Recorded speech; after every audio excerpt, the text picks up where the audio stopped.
กราบสบายดีเพื่อนๆสุขูสุกคนกับเช้าวันใหม่เนาะมื้อนี้ก็วันที่27วันศุกร์มายิงปลา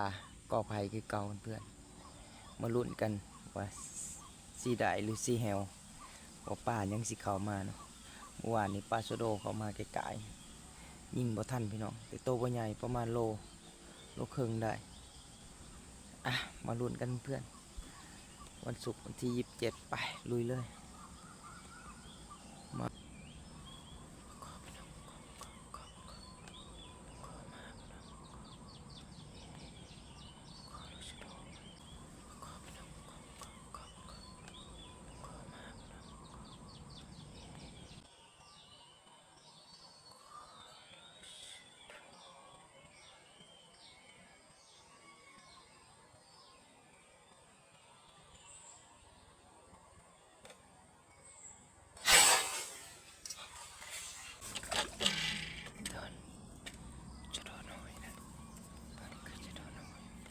เบิ่งคือจะโดนหน่อยพี่น้อง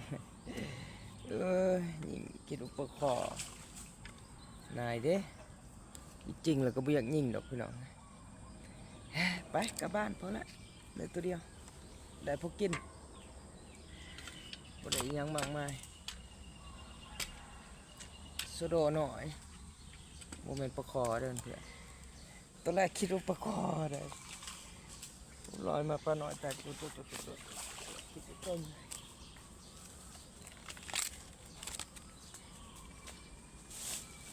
โตบ่ใหญ่เพื่อนนะ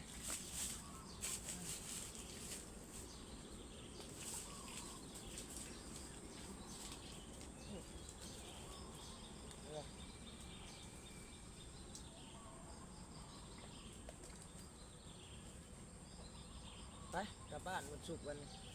มานแล้ว